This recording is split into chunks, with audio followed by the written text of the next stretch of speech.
ये जो सोने के प्राइसेस लगातार बढ़ रहे हैं, निवेशकों या जो आम जो लोग हैं वो खरीदते हैं सोना, उनमें बड़ी टेंशन है कि लगातार जैसे ट्रेंड आ रहा है कि अचानक से बढ़ रहे हैं इनके प्राइसेस। खासकर अगर मैं गोल्ड की बात करूं, तो आपको क्या लगता है कि ये इस साल के अंत तक 1.5 लाख का आंकड़ा पार करेंगे? देखिए, मैं ऐसा बहुत दावे के साथ तो नहीं कह सकता कि 1.5 लाख का आंकड़ा पार करेंगे, लेकिन पिछले 6 महीने की अगर हम गति देखते हैं या लगभग 1 साल की गति हम देखते हैं, जब से हमने ट्रंप के टैरिफ वॉर्स का एक दौर शुरू हुआ था, वहाँ से लेकर और अब तक सोना लगभग आप समझिए 70-75 हज़ार के भावों पे था, और वहाँ से बढ़ते बढ़ते बढ़ते बढ़ते सोना आज 1,14,000 MCX पे आप बता रहे हैं। उसमें आप जब फिजिकल भाव देखेंगे तो वो 1,18,000 1,19,000 के आसपास ट्रेड कर रहा है फिजिकल मार्केट में। तो अनुमान लगाना इस समय बहुत मुश्किल है, बट हाँ, पिछले 6 महीने की हिस्ट्री को देखते हुए हम बहुत यकीन से ये बात कह सकते हैं कि सोना जरूर 1.5 लाख के भाव को बहुत जल्द छू जाएगा। तो आपको ऐसा क्यों लगता है, मतलब ये जो कारण है, क्या कारण है कि अचानक से हम देख रहे हैं कि एकदम से उछाल आ रहा है, किसी को समझ नहीं आ रहा है कि सोना अभी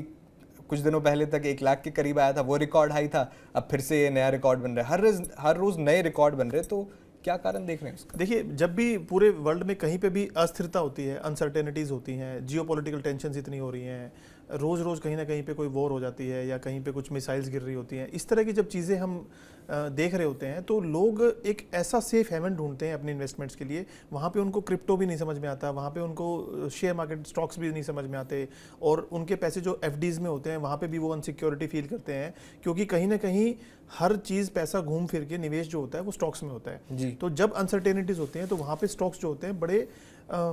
वॉलेटाइल हो जाते हैं। तो ऐसी स्थिति में सोना जो है ना, वो टेंजिबल एसेट है जिसको आप छू सकते हैं, अपने पास रख सकते हैं और कभी भी लिक्विड कर सकते हैं, इसलिए उसको पूरे वर्ल्ड में एक सेफ हेवन माना जाता है। इसके साथ मैं एक अटैचमेंट आपको बताता हूँ। आप देखिए, पूरे वर्ल्ड पे एक ही करेंसी का डोमिनेंस रहा है हमेशा, वो है डॉलर। और पिछले कुछ समय से हम देख रहे हैं चाइना, इंडिया और बहुत सारी साउथ एशियन कंट्रीज और एशियन कंट्रीज अपने गोल्ड रिजर्व्स को बढ़ा रही हैं। उनके पीछे भी यही रीज़न है कि पूरे वर्ल्ड की अनसर्टेनिटीज़ को देखते हुए गोल्ड के रिजर्व्स उनके लिए भी एक सेफ हेवन है। तो जब एक मतलब वर्ल्ड की बेस्ट कंट्रीज, वर्ल्ड के सेंट्रल बैंक्स जो हैं वो अपने गोल्ड रिजर्व्स बढ़ा रहे हैं, तो हम उसको ऑर्नामेंट्स की तरह क्यों देख रहे हैं? एज एन इन्वेस्टर हमें भी उसको इन्वेस्टमेंट की तरह एक सेफ हेवन की तरफ देखना चाहिए। और हर बढ़ते भाव पे मैं आपको ये बताना चाहता हूँ, हर बढ़ते भाव पे एक आम इंसान को ये लगता है कि अभी सोना बहुत तेज है, अभी चांदी बहुत तेज है, अभी हमें थोड़ा वेट करना चाहिए। बट मैं उनको ये समझाना चाहता हूँ, हर बढ़ते भाव पे भी आप खरीदिए, क्योंकि जितने भी चंक्स में आप खरीदते जाएंगे वो चंक्स आपके लिए अगले 1 महीने बाद ही आपको लगेगा कि ये तो मैंने सस्ता ले लिया था। हर भाव जो है वो आपके लिए सोना जो है उस हर भाव में सस्ता है।